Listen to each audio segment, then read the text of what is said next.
ফুজাইল ইবনে আয়াজ রাহমাতুল্লাহ আলাইহি গভীর রজনীতে গেলেন ডাকাতি করার জন্য। চিন্তা করলেন ডাকাতি তো আর আমি করি না। ফুজাইল ইবনে আয়াজ রাহমাতুল্লাহ আলাইহি, আমি বলতেছি তার মানে আল্লাহর ওলি ছিলেন তিনি প্রাথমিকভাবে ডাকাতের লিডার ছিল। কি ছিল? ডাকাতের লিডার ছিলেন ফুজাইল ইবনে আয়াজ রাহমাতুল্লাহ আলাইহি। তার দলের লোকজনকে বলল, দলের লোকেরা সবাই যাও ডাকাতি করো, আজকে আমি আর ডাকাতি করব না, আজকে আমি জঙ্গলায় কোনো এক জায়গায় বসে রইল। হঠাৎ করে চিন্তা আসলো, ডাকাতি যদিও করি, এই টাইমটা এই গভীর রজনীতে এমনি এমনি বসে না থেকে আল্লাহর জিকির করে একটু নামাজ পড়ে নেই। আগে ডাকাতও ভালো ছিল, এখন তো ডাকাতও ভালো না। সবাই কিছু ডাকাতি করার জন্য ফুজাইল ইবনে আয়াজ রাহমাতুল্লাহ আলাইহি নামাজে দাঁড়ায় গেলেন। নামাজে দাঁড়ায় যাওয়ার পর আরেক আল্লাহর বান্দা রাস্তা দিয়ে যায়। আল্লাহর বান্দা ভালো করে জানে এটা ডাকাতি এলাকা, এই এলাকা দিয়ে আমি যদি প্রবেশ করি আমার ফুজাইল ইবনে আয়াজ ধরবে। ফুজাইল ইবনে আয়াজের হাত থেকে বাঁচার জন্য আল্লাহর ওই বান্দা, তার সাথে স্বর্ণ মুদ্রা রয়েছে, জঙ্গলের ভিতরে ঢুকে গেল। যেই মাত্র দেখলো আল্লাহর একজন ওলি নামাজ পড়তেছে, আসলে কি ওলি না ডাকাতের সর্দার? ডাকাতের সর্দার। যেই মাত্র দেখলো নামাজ পড়তেছে, যাই নামাজ বিছায়া চিন্তা করলো অবশ্যই জঙ্গলার মাঝখানে এত রাতে নামাজ পড়ে কি এটা আল্লাহর ওলি ছাড়া কিছু হবে না। ঢুকে গেল জঙ্গলের ভিতরে, ডাক দিয়ে বললো, আল্লাহর ওলি আজকের রাতটা আমি আপনার সাথে কাটাতে চাই, এই রাস্তা দিয়ে গেলে আমার ডাকাত ধরবে। ফুজাইল ইবনে আয়াজ বললেন, ঠিক আছে আমার সাথে কাটাও। হুজুর আমার কাছে কিছু স্বর্ণ মুদ্রা আছে, আপনার যাই নামাজের নিচে রেখে দেই। বলো ঠিক আছে রেখে দাও। রেখে দেওয়া হলো। গভীর রজনীতে ফজরের আগ মুহূর্তে তাহাজ্জুদের সময় যখন হয়ে গেল, সব ডাকাতের দলের সব লোকেরা ফুজাইল ইবনে আয়াজ রাহমাতুল্লাহ আলাইহির কাছে আসলেন। মালগুলো একে একে জমা করতেছে, টাকা পয়সা সোনা দানা, এক একটা মাল যখন জমা দিচ্ছে আল্লাহর বান্দা বুঝতে আর বাকি রইল না, এটাই হয়তো ফুজাইল ইবনে আয়াজ হবে, ডাকাতের সর্দার হবে। আর তা না হলে দলের সমস্ত লোকেরা তার কাছে টাকা পয়সা জমা দেয়, সোনা রূপা জমা দেয়। কারণটা কি? আজকে বুঝি নিজ ইচ্ছায় মুরগিটা শিয়ালের কাছে বাগিয়ে দিয়ে দিলাম। মাথায় চিন্তা ঢুকে বলল, কি করব? এমনি চলে যাব নাকি আমার মাল সামানা নিয়ে যাব? যে স্বর্ণ মুদ্রা বাঁচানোর জন্য এই জঙ্গলের ভিতরে রাতটা কাটাইয়া দিলাম, এখন এই স্বর্ণ মুদ্রার মায়াও তো আছে, সম্পদের মায়া মানুষের আছে না নাই বলেন তো? আছে। চলে যাবে। লোকটা চলে যাওয়ার পূর্ব মুহূর্তে ফুজাইল ইবনে আয়াজ রাহমাতুল্লাহ আলাইহি বলেন, ফুজাইল ইবনে আয়াজ রাহমাতুল্লাহ আলাইহি ডাক দেবেন, হুজুর সবই আমি দেখলাম, সবই আমি শুনলাম, আপনি তো নামাজে দাঁড়িয়েছিলেন, আপনাকে আল্লাহর ওলি মনে করে আপনার কাছে এসেছিলাম, স্বর্ণ মুদ্রাগুলো দিয়েছিলাম, এখন তো সবই বুঝতে পেরেছি হুজুর, আমার স্বর্ণ মুদ্রাগুলা কি দিয়ে দেওয়া যায় না? ফুজাইল ইবনে আয়াজ রাহমাতুল্লাহ আলাইহি বললেন, তোমার স্বর্ণ মুদ্রাগুলি তুমি এখান থেকে নিরাপত্তার সাথে নিয়ে যাও। জোরে কোন সুবহানাল্লাহ। ফুজাইল ইবনে আয়াজ রাহমাতুল্লাহ আলাইহি দলের লোকেরা জিজ্ঞেস করলো, ফুজাইল ইবনে আয়াজ, ও আমাদের নেতা, আমাদের সর্দার, প্রতি রাতে আমরা আপনার কাছে মালামাল জমা করি, কত কষ্ট করে আমরা ডাকাতি করে মাল সামান আনি, চাকু ধরে মানুষের পেটে চাকু ধরে, আজকে আপনার যাই নামাজের তোরে স্বর্ণ মুদ্রা লোকটা রাখলো, এরপর আপনি কেন ফিরাইয়া দিলেন? ফুজাইল ইবনে আয়াজ রাহমাতুল্লাহ ডাক দিয়ে বললেন, ও আমার দলের লোকেরা শোনো, আমি এখানে আল্লাহর কুদরতি কদমে সিজদায় পড়ে গিয়েছিলাম, রাসূলের সুন্নাহ অনুসরণ করে গভীর রজনীতে তাহাজ্জুদের নামাজে দাঁড়িয়ে গিয়েছিলাম। এই লোকটা আমাকে আল্লাহর ওলি মনে করে এখানে এসেছে, আজকে যদি আমি তার মালামাল না দেই, সে অন্যদিন আরেকজন আলেম দেখলে ভাববে ওইটাও মনে হয় ডাকাত। ঠিক কিনা বলেন? এটা মনে করতে পারে। সুতরাং আমি আলেমদের সম্মান নষ্ট হতে দেব না, আমি আল্লাহর নবীর পোশাকের সম্মান নষ্ট হতে দেব না। ঠিক আছে, মালামাল ভাগ করে দিল। নিজের মালামাল নিয়ে ফুজাইল ইবনে আয়াজ রাহমাতুল্লাহ আলাইহি চলতে লাগলেন রাস্তা দিয়ে নিজের বাড়ির দিকে। তার বাড়ির আগে আরেকটা বাড়ি ছিল, সেই বাড়িতে আল্লাহর কোরআন থেকে একজন কারি সাহেব তেলাওয়াত করতেছেন। আলাম ইয়ানি লিল্লাযীনা আমানু আন তাখশা কুলুবুহুম লিযিকরিল্লাহ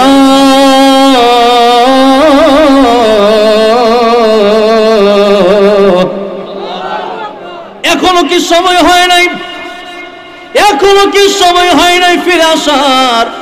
আর কত চুরি করবেন, আর কত ডাকাতি করবেন, আর কত মদ গাঁজা খাবেন, আর কত রাহাজানি করবেন, আর কত জিনা করবেন, আর কত ব্যভিচার করবেন, আর কত মানুষের হক মেরে খাবেন? মরতে কি হবে না? আল্লাহর কোরআনের এই আয়াত যখন তার কানে বেজে উঠল, ফজল ইবনে আয়াজ রাহমাতুল্লাহ আলাইহি আল্লাহর কোরআনের তেলাওয়াত শোনার সাথে সাথে চলে গেল কারি সাহেবের বাড়িতে। কারি সাহেবের বাড়িতে গিয়ে দরজার ভিতরে নক করলেন। কারি সাহেব ওঠেন, দরজা খুলেন, আমি ফুজাইল ইবনে আয়াজ আপনার বাড়িতে এসেছি। কারি সাহেব ভয় পেয়ে গেলেন, এটা তো ডাকাতের সরদার, আমার বাড়িতে কেন আসবে? মনে হয় আজকে ডাকাতি করার জন্য আমার বাড়িতে চলে আসছে। আমি কারি সাহেব, আমি হাফেজ সাহেব, কিন্তু আমি বড় গরিব মানুষ, তারে আমি দেব কি? ফুজাইল ইবনে আয়াজ রাহমাতুল্লাহ আলাইহি বললেন, কারি সাহেব দরজা খুলেন। কারি সাহেব দরজা খুলে দিলেন। দেখলেন ফুজাইল ইবনে আয়াজ রাহমাতুল্লাহ আলাইহি লাল লাল চক্ষু নিয়ে তার বাড়ির সামনে হাজির হয়ে গেছে। ও ডাকাতের সর্দার ফুজাইল ইবনে আয়াজ রাহমাতুল্লাহ আলাইহি, আপনি কেন আজকে আমার বাড়ির সামনে আসছেন? আমি গরিব মানুষ, আমি হাফেজ আলেম মানুষ। ফুজাইল ইবনে আয়াজ রাহমাতুল্লাহ আলাইহি বললেন, ও কারি সাহেব, আপনি যে আয়াতটা একটু আগে তেলাওয়াত করেছেন, ওই আয়াতটা কি আপনি আবার আমারে শোনাবেন? কারি সাহেব ভয় পাচ্ছেন যে আমি যদি কোরআন তেলাওয়াত শুরু করে দেই আর আমার যদি চাকু দিয়া পার মারে, আমি কেমনে শোনাই? ফুজাইল ইবনে আয়াজ রাহমাতুল্লাহ আলাইহি বললেন, কারি সাহেব ভয় পাওয়ার কোনো কারণ নাই, আপনার কোরআন তেলাওয়াতের প্রেমে পড়ে গেছি। আপনার কোরআন তেলাওয়াত আমি আরেকটা বার শুনতে চাই। চিৎকার দিয়ে বলা যাবে না সুবহানাল্লাহ। কারি সাহেব তেলাওয়াত করলেন, আবার শুরু করে দিলেন, আলাম ইয়ানি লিল্লাযীনা আমানু আন তাখশা কুলুবুহুম লিযিকরিল্লাহ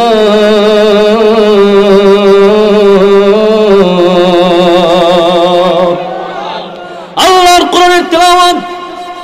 একদিকে কারি সাহেব কোরআনের তেলাওয়াত করতেছেন, অপর দিকে কারি সাহেব তাকায় দেখতেছেন ডাকাতের সরদার ফুজাইল ইবনে আয়াজ রাহমাতুল্লাহ আলাইহির চোখ দিয়ে দরদর করে অশ্রু দ্বারা প্রবাহিত হচ্ছে। চিৎকার মেরে পড়েন সুবহানাল্লাহ। কারি সাহেব ডাক দিয়ে বললেন, আপনি না ডাকাতের সরদার, এখন কাঁদেন কেন? ফুজাইল ইবনে আয়াজ বলল, কারি সাহেব আমি জীবনে বহু অন্যায় করেছি, জীবনের বেশিরভাগ সময় নষ্ট করে দিয়েছি, আমার তো কবরের ভিতরে যেতে হবে। এত সম্পদ দিয়ে আমি কি করব? এত সম্পদ তো আমার দরকার নাই। এত সম্পদ নিয়ে তো আমি কবরে যেতে পারবো না, কারণ কাপড়ের কোনো পকেট নাই। আমি কবরের ভিতরে যখন যাব, মানুষের মাল সামান নিয়ে আমি যাব না। দুনিয়াতে বাড়ি করলাম, গাড়ি করলাম, জমি করলাম, কিচ্ছুর অভাব নাই, কিন্তু কবরে যাওয়ার সময় আমার 3 টুকরা কাফনের কাপড় ছাড়া তো আর কিছুই আমার দেওয়া হবে না। এই সব সম্পদ তো মানুষ লুটে নেবে, মানুষ নিয়ে যাবে। সুতরাং আমি কার জন্য তো সম্পদ ডাকাতি করি? কার জন্য তো সম্পদের পাহাড় আমি করলাম?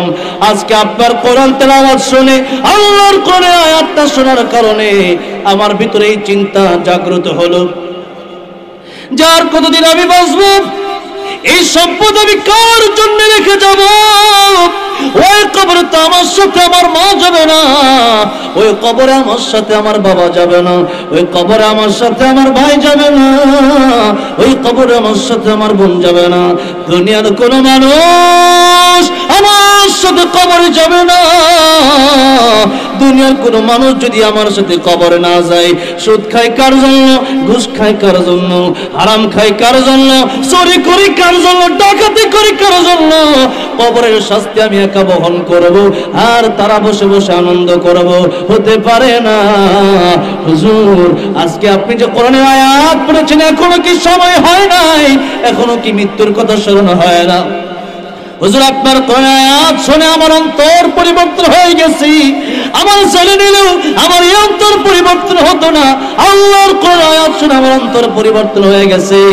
হুজুর, আমি আপনার হাতে হাত রাখলাম, এমন তওবা করলাম, আমি ফজল ইবনে রহমাতুল্লাহ আর জীবনে কোনোদিন বেঁচে থাকাকালীন আর ডাকাতি করব না।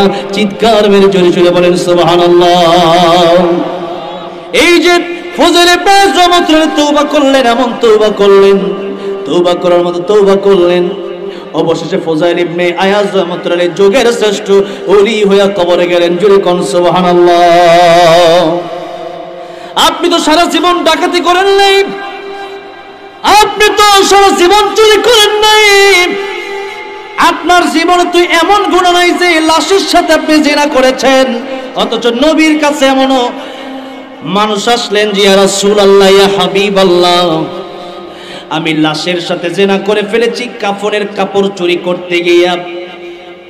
এই আরবি যাদেরকে কবর দেওয়া হয়, আমি গরিব মানুষ, সাধারণত কোনো চাকরি নাই, কাজকর্ম আমার নাই, কাফনের কাপড় শুধু আমি চুরি করি। ইয়া রাসূলুল্লাহ, ইয়া হাবিবাল্লাহ, আমি তো এমন ভুল করে ফেলেছি, আমি গতকালকেও যখন কাফনের কাপড় চুরি করতে গেলাম, আমার শয়তান ধোঁকা দিয়ে বলল, এই যে কবরের ভিতরে তুমি প্রতিদিন কাপড়ের কাপড় চুরি করো, আজকে এমন একজনের কাপড়ের কাপড় তুমি চুরি করতে আসছো, এই এলাকার সবচেয়ে সুন্দরী মেয়েটাকে এখানে আজকে দাফন করে দেওয়া হয়েছে, একটু কি তোমার দেখতে মনে চায় না?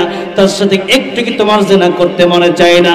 ইয়া রাসূলুল্লাহ, ইয়া হাবিবাল্লাহ, আমি কবরের ভিতরে যেই মাত্র তাকালাম, তাকায়া ওই মৃত নারীকে দেখে আমি পাগল হয়ে গেলাম। ইয়া রাসূলুল্লাহ, ইয়া হাবিবাল্লাহ, আমার শাহওয়াতকে আমি আর কন্ট্রোল করতে পারলাম না, এই মৃত লাশের সাথে আমি জিনা করলাম। নবীজি তার বের করে দিলেন, নবীজি বের করে দিলেন ঠিক, কিন্তু আল্লাহ রাব্বুল আলামিন ডাক দিয়ে বললেন, ইয়া রাসূলুল্লাহ, ইয়া হাবিবাল্লাহ, আমার বন্ধু, আমার হাবিব, আপনি যে তারে বের করে দিলেন, বলেন তো রিজিকের মালিক কে? জিবরাইল আলাইহিস সালাম এই কথাটা নবীকে জিজ্ঞেস করেন, রিজিকের মালিক কে? নবী কয় আল্লাহ। ইয়া রাসূলুল্লাহ, মানুষগুলো সৃষ্টি করলো কে? নবীজি বলেন আমার আল্লাহ। ইয়া রাসূলুল্লাহ, ক্ষমা করার মালিক আপনি না আমার আল্লাহ? এবার নবী বলেন ক্ষমা করার মালিক আমার আল্লাহ। এবার জিবরাইল ডাক দেন, ইয়া রাসূলুল্লাহ, ইয়া হাবিবাল্লাহ, মানুষের গুনাহ যদি সাগর পরিমাণ হয়, আমার আল্লাহর দয়া মায়া তার চাইতে কোটি কোটি গুণ বেশি। সুতরাং ওই ব্যক্তি লাশের সাথে জিনা করতে পারে, আমার আল্লাহ রাব্বুল আমিন তার তওবা কবুল করে নিয়েছে। এমন কালা কাঁদলেন, দিন যায় রাত যায়, চোখ থেকে পানি বের হয়, রক্ত বের হয়, এখনো আল্লাহ রাব্বুল আমিনের দরবার ছাড়ে না। গভীর রজনীতে পাহাড়ের চূড়াতে কান্দে, আল্লাহ রহমান রাহিমিন, তুমি রহমান, আমি নাফরমান, আমি গুনাহগার, তোমার নাম গফফার। আল্লাহ রাব্বুল আলামিন, তুমি যদি আমারে মাফ না করো, যাওয়ার মতো কোনো জায়গা আমার নাই। এরকম ভাবে কাঁদার কারণে আমার আল্লাহ রাব্বুল আলামিন চোখের পানি সইতে পারেন না।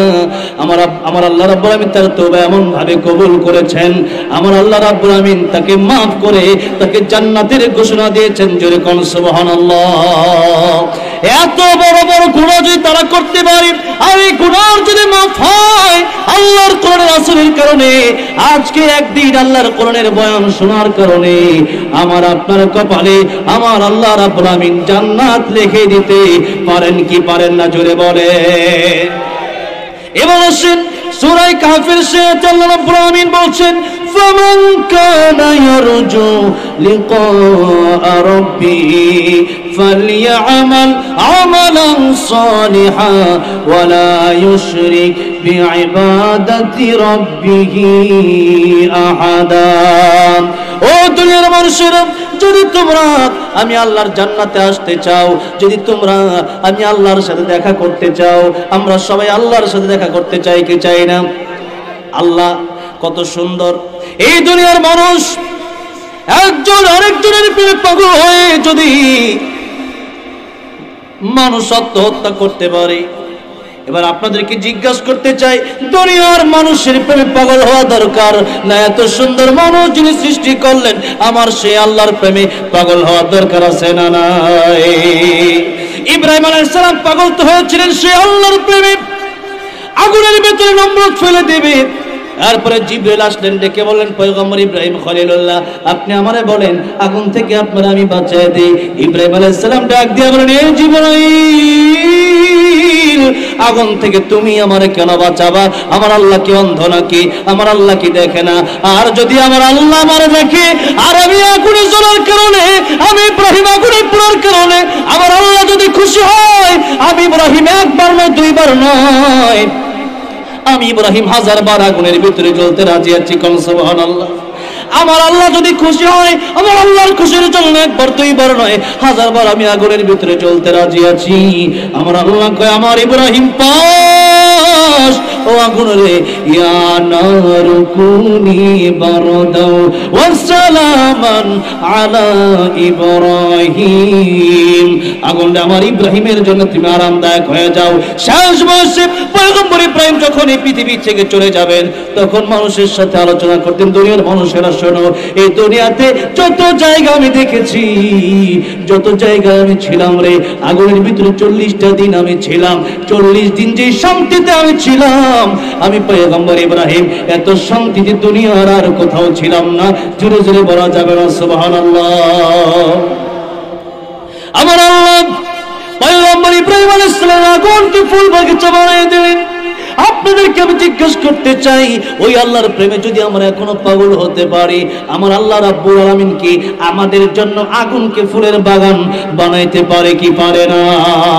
যে নামে ইব্রাহিমের আগুন হলো পানি ডাকার মতো ডাকলে আজও সাড়া দেবেন তিনি রে মন সাড়া দেবেন তিনি ও মধুর নামটি মিটাই হতাশার জ্বালা গলেতে পড়ো নামের মালা ও নামের তুলনা হবে না তুলনা নাই নাই নাই তুলনা নাই নাই নাই শোনা আল্লাহর নামে গান গাই শোনা মন প্রাণ জোড়াই শোনা মন প্রাণ জোড়াই আল্লাহু আকবার বলেন আল্লাহু আকবার শুনে আল্লাহু আকবার বলেন আল্লাহু আকবার আল্লাহু আকবার বলেন আল্লাহু আকবার আল্লাহু আকবার জোরে আল্লাহ নামটা তো আস্তে জোরে কোন না আল্লাহু আকবার বলেন আল্লাহু আকবার আল্লাহু আকবার বলেন আমার ভাইরা আমার মুরব্বি হুজুরা অল্প সময়ের ভিতরে এই কথাগুলো শেষ হয়ে যাবে মূল পয়েন্টের দিকে এখনই আমি চলে যাব কিন্তু খুব গুরুত্বের সাথে কথাগুলো শুনতে হবে আল্লাহ রাব্বুল আলামিন বলেন যারা আমারে ভালোবাসে তারা আমি আল্লাহর সাথে দেখা করতে চাই তোমরাও যদি চাও আমি আল্লাহর সাথে দেখা করব তাহলে আমি আল্লাহর সাথে দেখা করা তোমাদের সম্ভব হয়ে যাবে আমি আল্লাহ রাব্বুল আলামিনের সাথে দেখা করতে হলে জান্নাতে আসতে হবে আগে জান্নাতে যারা যাবে আমার আল্লাহ রাব্বুল আলামিন তাদের সাথে দেখা দিয়ে দিবেন কোন সুবহানাল্লাহ জান্নাতীদেরকে আল্লাহ জিজ্ঞাসা করবে জান্নাতীরা তোমাদের কি কোনো কিছু চাওয়ার পর বাকি আছে নাকি জান্নাতে আসার পরে জান্নাতীরা বলবে সাধারণ জান্নাতীরা বলবে আল্লাহ তাআলা কোরআনে যা যা বর্ণনা করেছিলেন তার চাইতে 97 গুণ বেশি পেয়েছি আমার আল্লাহ ডাক দিয়ে বলবেন আর কি তাহলে কোনো চাপ তোমাদের নাই এখন আল্লাহর ওলিরা ডাক দিয়ে দুনিয়াতেই বলতেন আব্দুল কাদের জিলানী রাহমাতুল্লাহ আলাইহি বলতেন জান্নাত ও দোজখ সে আর বিকা করো जन्नत और दोज़ख से और भी क्या करो आरज़ू है मैं तुझसे देखा करूं अल्लाह ताला जन्नत में की करबो जहन्नम দিয়ে আমি কি করব যদি তুমি আমার জান্নাতে না দাও ওই জাহান্নামের ভিতরে যদি তুমি আমার দিয়া দাও ওই জাহান্নামের ভিতর থেকে যদি তুমি আল্লাহর একটা নজর দেখতে পারি আমি আব্দুল কাদের জিলানীর অন্তরে আর কোনো দুঃখ থাকবে না চিৎকার মেরে পড়েন সুবহানাল্লাহ জান্নাতে যাওয়ার পরেও নবীরা ওলিরা তারা এই কথাই বলবেন আলেমরা কিন্তু সাধারণত এই কথা বলবেন আল্লাহর কিছু দরকার নাই তারা বলবেন আল্লাহ জান্নাত ও দুজখ সে ইয়া রব্বি क्या करो जन्नत और दोज़ख से या रब्बी क्या करो और जो है मैं तुझसे देखा करो আল্লাহ জান্নাত পাওয়ার জন্য গভীর রাতে উঠে তাহাজ্জুদের নামাজ আদায় করি নাই ঠান্ডা পানি দিয়ে ওযু করে নামাজ আদায় গেছে তোমার পাওয়ার আশায় আল্লাহ রাব্বুল আলামিন আজকে জান্নাতের ভিতরে এসে বাড়ি গাড়ি নারী কোনো কিছুর অভাব নাই দুনিয়াতেও বাড়ি গাড়ি নারী ছিল ওইগুলো চাই না তোমার দেখার আগ পর্যন্ত আমাদের জ্বালা আমাদের পিপাসা মিটবে না জোরে জোরে বলা যাবে না সুবহানাল্লাহ আমার আল্লাহ বলবেন জান্নাতীরা দুনিয়াতে কষ্ট করেছো আমি আল্লাহকে পাওয়ার আশায় আমি আল্লাহকে দেখার আশায় আজকে জান্নাতের ভিতরে আমি আল্লাহ শুধু তোমাদের সাথে দেখা করব না আমি আল্লাহ রাব্বুল আলামিন সূরা রহমান তেলাওয়াত করে তোমাদেরকে শোনাবো চিৎকার মেরে পড়েন সুবহানাল্লাহ আল্লাহ তাআলা কোরআন তেলাওয়াত শোনাবেন কত কালের কণ্ঠে আপনারা কোরআন তেলাওয়াত শুনলেন দুনিয়ার মানুষের কণ্ঠে যখন কোরআনের তেলাওয়াত শুনি আব্দুর রহমান সুদাইসের কণ্ঠে কোরআন মজা তার পিছনে কাবার ইমামের পিছনে আল্লাহ রাব্বুল আলামিন আমাদের দুই ওয়াক্ত নামাজ পড়ার তৌফিক দিয়েছেন যারা পড়েছেন তারা জানেন সরাসরি নামাজ পড়লে মনে হয় যেন ওহী নাজিল হচ্ছে শাইখ সুরাইমের তিলাওয়াত আরেক মজা কারি মাহমুদ সাহেবের তিলাওয়াত আরেক মজা শেখ আইয়ুবের তিলাওয়াত আরেক মজা মাহমুদ খলিল হোসেনের সুরে আরেক মজা শেখ মাশারির সুরে আরেক মজা এত মজার কোরআন তেলাওয়াত দুনিয়াতে কত গান রয়েছে এক বছর দুই বছর তিন বছর পরে আর গান চলে না আল্লাহর কোরআনের সূরা ফাতিহা প্রতি রাকাত নামাজে আজও পড়ছি শুনছি কিন্তু আল্লাহর কোরআনের মজা কি আজও পর্যন্ত শেষ হয়েছে নাকি এখনো কেউ কোনোদিন বলে না ইমাম সাহেব নামাজের ভিতরে আর সূরা ফাতিহা তেলাওয়াত করবেন না হুজুর আগামী কাল থেকে অন্য সূরা দিয়ে নামাজ পড়াবেন বলেন না সূরা ফাতিহা তেলাওয়াত না করলে নামাজই হবে না সুতরাং আল্লাহর কোরআনে তো একটা মুজিজা জিন্দেগিতে কোনোদিন তার মজা শেষ হবে না যতই পড়ি ততই মজা লাগে আল্লাহ রাব্বুল আমিন জান্নাতের ভিতরে তার বান্দাদের সাথে দেখা করবেন এবার আসেন শেষ কথা আল্লাহ রাব্বুল আমিন বলেন ও দুনিয়ার মানুষেরা যদি তোমরা আমি আল্লাহকে দেখতে চাও তাহলে তোমরা দুইটা কাজ করো এক নম্বর কাজ হলো তোমরা নেক আমল করো নামাজ পড়ো ফরজ পড়ো নফল পড়ো রোজা রাখো হজ করো যাকাত করো দান করো সদকা করো মানুষকে ভালোবাসো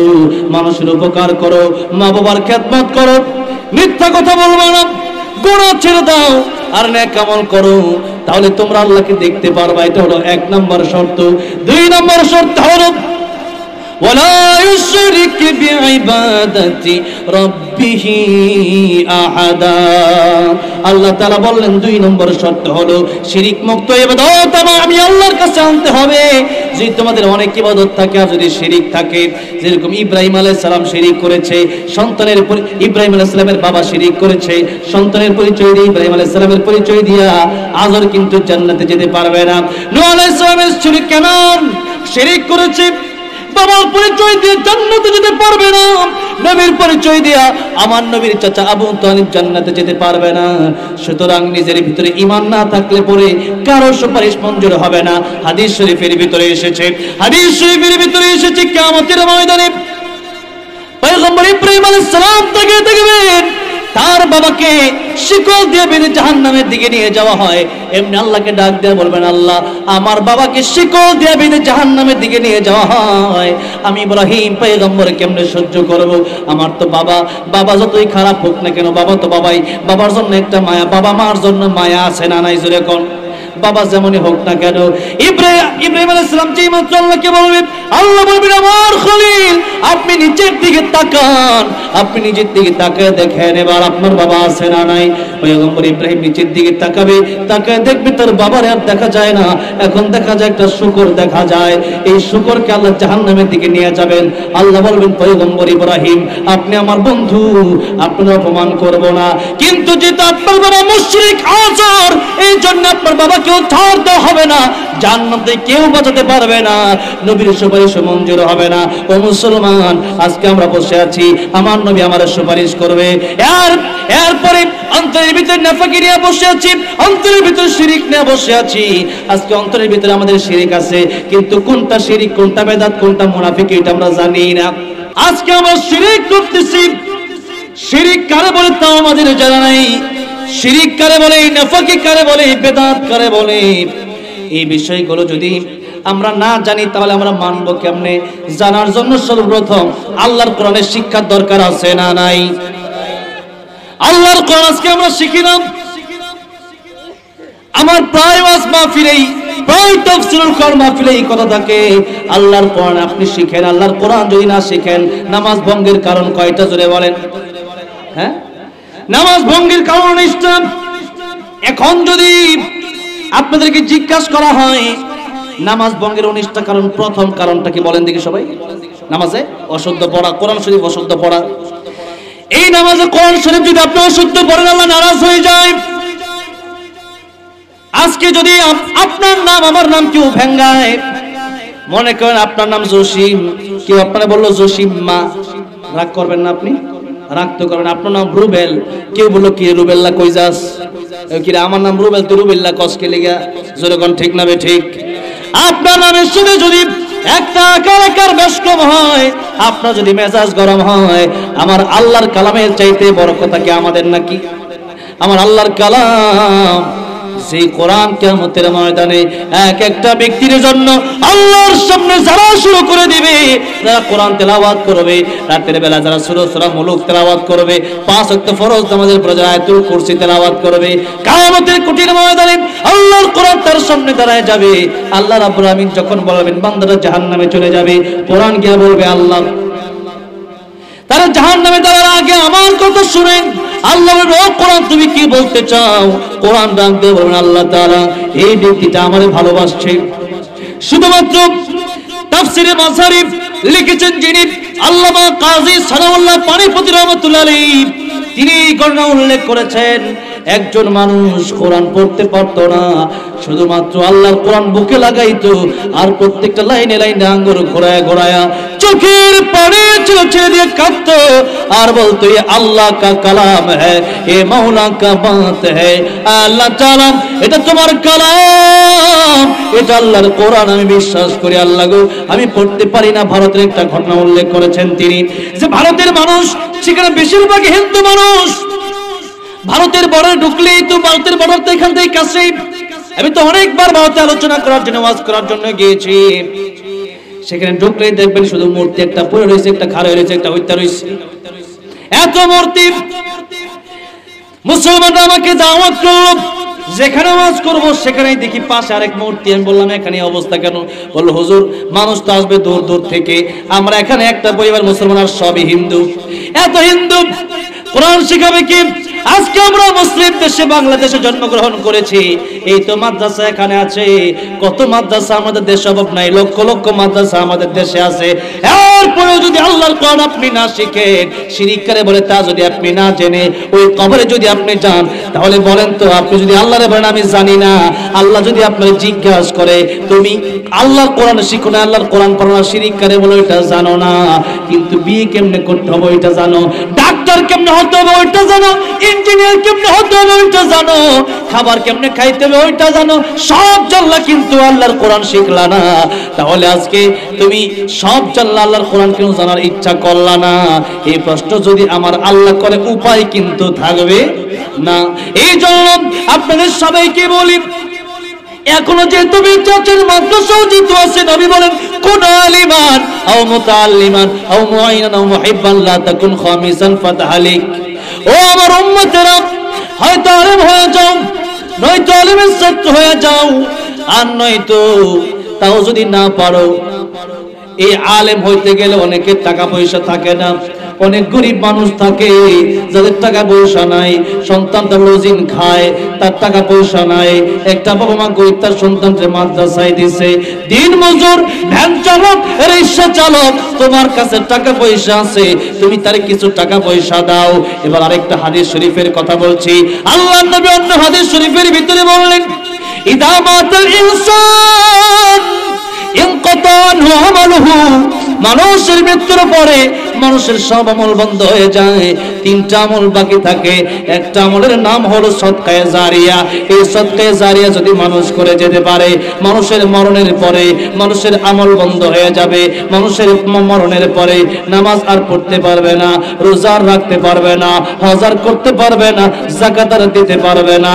কিন্তু এই মানুষটা যদি আল্লাহর কোরআনের জন্য এই মাদ্রাসাতে 10টা টাকা, 20টা টাকা, 500 টাকা, 10,000, 20,000 টাকা দেওয়া যায়, তাহলে এই মানুষটার কবরে ওই যে বাচ্চাটা আলেম হয়ে গেল, হাফেজ হয়ে গেল, এই হাফেজ আলেম নিজে কোরআন শিখলো, নামাজি হয়ে গেল, এই সন্তানটা আরেকটা মাদ্রাসায় আরো 50 জন ছাত্রকে হাফেজ আলেম বানাইলো, ওই 50 জন আরো 500 মানুষকে হাফেজ আলেম বানাইলো, ওই 500 জন আরো 50,000 মানুষকে হাফেজ আলেম বানাইলো।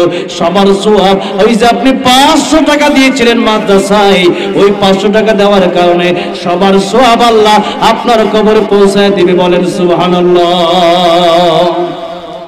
এবার আসেন, শিরকের কিছু কথা আছে, আমি আপনাদেরকে পরে বলবো। এবার আপনাদেরকে জিজ্ঞাসা করতে চাই, আজকে আমরা সবাই কি আলেম হতে পারছি নাকি?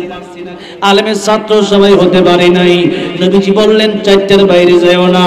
কোন আলিমান ও মুতাআল্লিমান ও মুআইনান ও মুহিব্বান লা তাকুন খামিসান ফাতাহলিক। আলেমরে তোমরা কমপক্ষে ভালোবাসো, আলেমকে ঘৃণা কইরো না। আলেমরে যদি ঘৃণা করো, মনে রাখো ফাতাহলিক, নবী বলেন তুমি ধ্বংস হয়ে যাওয়া। এই জন্য আলেমরে ঘৃণা যারা করেন এরা মনে রাখবেন, কপালে লিখে নিন আমার ধ্বংস অনিবার্য। কারণ পৃথিবীর সব কথা মিথ্যা হলে আমার নবী জিন্দেগিতে একটা মিথ্যা কথা বলছে, এর প্রমাণ কি পৃথিবীতে আছে নাকি? জোরে বলেন। যার চরিত্রের সার্টিফিকেট আমার আল্লাহ নিজে দিয়ে বললেন, ওয়া ইন্নাকা লাআলা খুলুকিন আযীম। অন্যতে বলছেন, ওয়া মা আরসালনাকা ইল্লা রাহমাতাল লিল আলামিন। রাহমাতুল লিল আলামিন নবী, রাহমাতুল লিল আলামিন নবী, কোরআনে প্রমাণ। আশিক বিনে কে বুঝিবে আমার দয়ার নবীর শান। ঠিক কিনা বলেন? একটু নবীর প্রেমে, নবীর শানে, নবীর প্রেমে মাতোয়ার হয়ে একটু গাইতে রাজি আছেন না? সবাই খারাপ লাগতেছে? নবীর প্রেমে, আল্লাহর নবীর প্রেম, ভালোবাসা অন্তরে নিয়ে একটু গাইতে কষ্ট হবে আপনাদের? একটু বলেন না, রাহমাতুল লিল আলামিন নবী, রাহমাতুল লিল আলামিন, কোরআনে প্রমাণ। আশিক বিনে কে বুঝিবে আমার দয়ার নবীর শান। উম্মত বিনে কে বুঝিবে আমার দয়ার নবীর শান। নবী আমার মদিনারি বলবো,